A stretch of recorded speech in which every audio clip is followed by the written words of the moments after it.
Welcome back friends, my name is Mohammad Kamran. आज हम लोग कर्मा बाय खुशवंत सिंह का लास्ट पार्ट पढ़ेंगे। अगर आप लोगों ने इस प्रोज के पिछले वीडियोस नहीं देखे हैं तो मैंने आप लोगों के लिए उन वीडियोस का लिंक डिस्क्रिप्शन और कमेंट बॉक्स में दे दिया है, आप लोग चाहें तो चेक कर सकते हैं। तो चलिए शुरू करते हैं। Let's start. Sir Mohan's thoughts were disturbed by the bearer announcing the installation of the Sahib's luggage in a first-class coupe next to the engine. Engine के बगल में फर्स्ट क्लास कंपार्टमेंट में साहिब का सामान रखने के बाद जब कुली ने सर मोहन को बताया तो उसका ध्यान भंग हो गया। यानी कुली ने आके सर मोहन को बताया कि साहिब, मैंने आपका सामान इंजन के बगल वाले फर्स्ट क्लास कंपार्टमेंट में रख दिया है, तो उसका ध्यान भंग हो गया, उसकी सोच में रुकावट आ गई। सरमोहन walked to his coop with a studied gate. सरमोहन एक पढ़े लिखे अंदाज में चल के अपने कंपार्टमेंट की तरफ गया।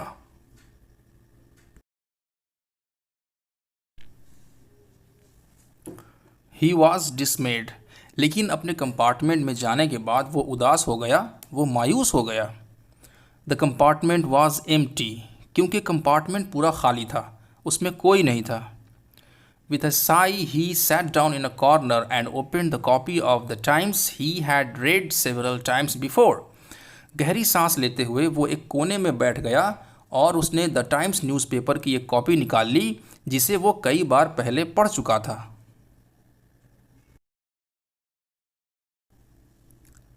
सरमोहन looked out of the window down the crowded platform.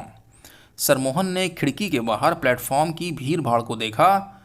His face lit up as he saw two English soldiers trudging along looking in all the compartments for room.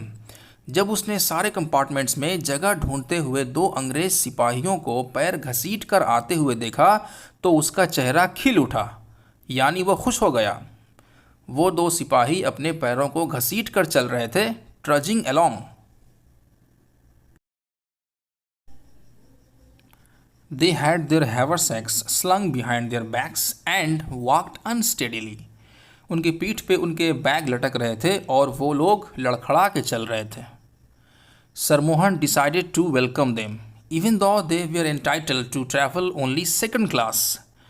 सरमोहन ने उन लोगों का स्वागत करने का फैसला किया, हालांकि वो लोग सिर्फ सेकंड क्लास में ही सफ़र कर सकते थे। उन लोगों को फर्स्ट क्लास में सफ़र करने का अधिकार नहीं था। सोल्जर्स सिर्फ सेकंड क्लास में ही सफ़र कर सकते थे।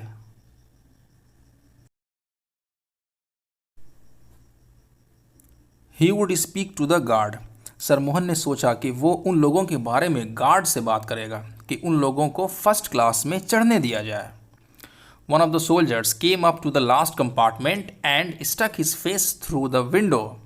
उन दोनों सिपाहियों में से एक सिपाही लास्ट कंपार्टमेंट के पास आया और उसने खिड़की के अंदर अपना सर घुसा के देखा। He surveyed the compartment and noticed the unoccupied berth. उसने कंपार्टमेंट का जायजा लिया और उसने खाली सीट को देखा। आगे पढ़ते हैं। एयर बिल, ही शाउटेड, वन एयर। इधर आओ बिल, वो चिल्लाया, यहाँ पे एक आदमी बैठा हुआ है। His companion came up, also looked in and looked at सरमोहन। उसका साथी आया, उसने भी अंदर झांका और सरमोहन को देखा।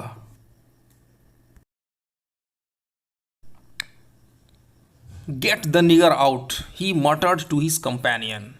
इस काले इंसान को बाहर निकालो, उसने बड़बड़ाते हुए अपने साथी से कहा। They opened the door and turned to the half smiling, half protesting सरमोहन। फिर उन लोगों ने कंपार्टमेंट का दरवाज़ा खोला और वो लोग सरमोहन की तरफ मुड़े, जो आधा मुस्कुरा रहा था और आधा विरोध कर रहा था।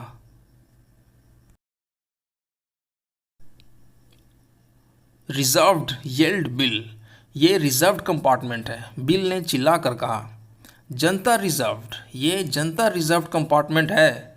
Army fauj, exclaimed Jim pointing to his khaki shirt. फिर जिम ने अपनी खाकी शर्ट की तरफ इशारा करते हुए बोला, हम लोग आर्मी फौज से हैं। एकदम जाओ, गेट आउट, एकदम जाओ, बाहर निकलो यहाँ से। I say, surely, protested Sir Mohan in his Oxford accent.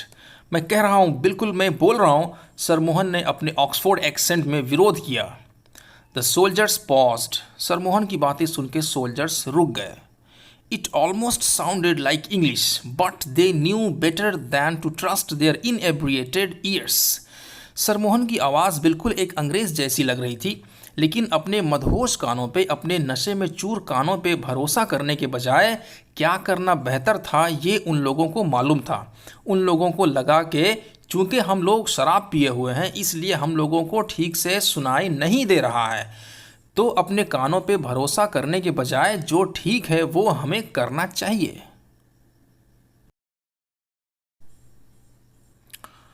The engine whistled and the guard waved his green flag. Train की इंजन ने सीटी बजाई और गार्ड ने अपनी हरी झंडी दिखाई। They picked up Sir Mohan's suitcase and flung it onto the platform. उन लोगों ने यानी सोल्जर्स ने सरमोहन की सूटकेस को उठाकर प्लेटफॉर्म पे फेंक दिया। Then followed his thermos flask, briefcase, bedding and the Times. फिर उन लोगों ने उसकी थर्मस फ्लास्क, ब्रीफकेस, बेडिंग और द टाइम्स न्यूज़पेपर को उठा के प्लेटफॉर्म पे फेंक दिया। सरमोहन was levied with raise.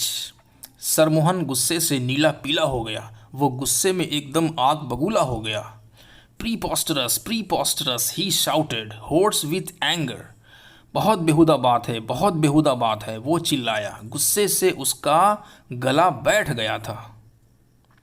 I'll have you arrested, guard guard, मैं तुम लोगों को गिरफ्तार करवा दूंगा, गार्ड गार्ड, वो चिल्लाया।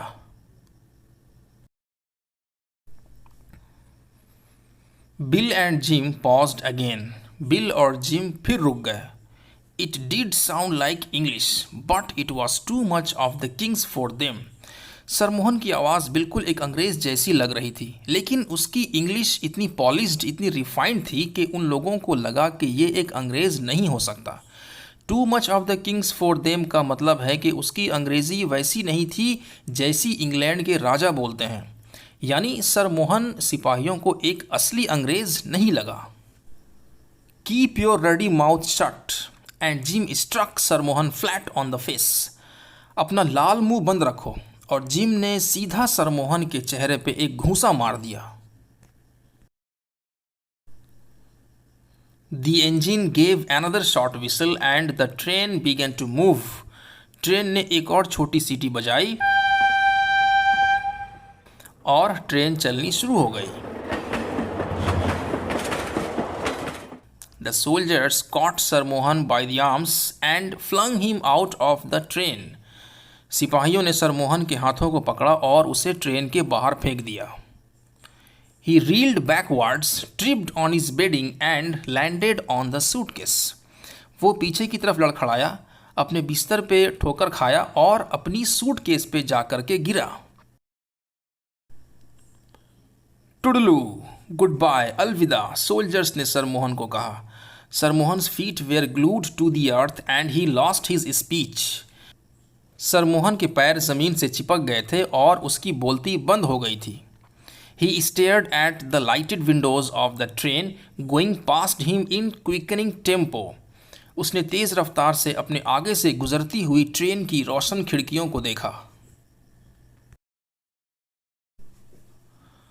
The tail end of the train appeared with a red light and the guard standing in the open doorway with the flags in his hands. Train का आखिरी हिस्सा दिखाई दिया जिसमें एक लाल बत्ती लगी हुई थी और खुले हुए दरवाजे पे गार्ड अपने हाथों में झंडे लिए हुए खड़ा था। In the interclass zenana compartment was Lakshmi, fair and fat, on whose nose the diamond nose ring glistened against the station lights. Inter class ज़नाना कंपार्टमेंट में मोटी और गोरी लक्ष्मी बैठी हुई थी, जिसके नाक पे हीरे की नोज रिंग स्टेशन की रोशनी में चमक रही थी। Her mouth was bloated with betel saliva which she had been storing up to spit as soon as the train had cleared the station. उसका मुंह पान की पीक से भरा हुआ था, जिसे वो ट्रेन स्टेशन के बाहर निकल जाने के बाद थूकने के लिए जमा कर रही थी। As the train sped past the lighted part of the platform, Lady Lal spat and sent a jet of red dribble flying across like a dart. और जैसे ही ट्रेन प्लेटफॉर्म की रोशनी से बाहर निकली, लेडी लाल ने थूका और लाल पान की पीक का एक फव्वारा निकाला जो एक भाले की तरह उड़कर एक तरफ से दूसरी तरफ गया। तो इस स्टोरी का मोरल हुआ, जैसी करनी वैसी भरनी, यानी अच्छे कर्मों का फल अच्छा और बुरे कर्मों का फल बुरा होता है। इसी के साथ आज ये प्रोज कंप्लीट हो गया। आप लोगों के मन में कोई भी क्वेश्चन या कन्फ्यूज़न हो तो आप लोग वीडियो के नीचे कमेंट करके मुझसे पूछ सकते हैं। वीडियो अच्छी लगी हो तो इसे लाइक करें और अपने दोस्तों के साथ शेयर करें। इस तरह के और वीडियोस देखने के लिए हमारे चैनल को सब्सक्राइब करें और बेल आइकन को प्रेस करें। बहुत जल्द मिलेंगे एक नए वीडियो में। जय हिंद, जय भारत।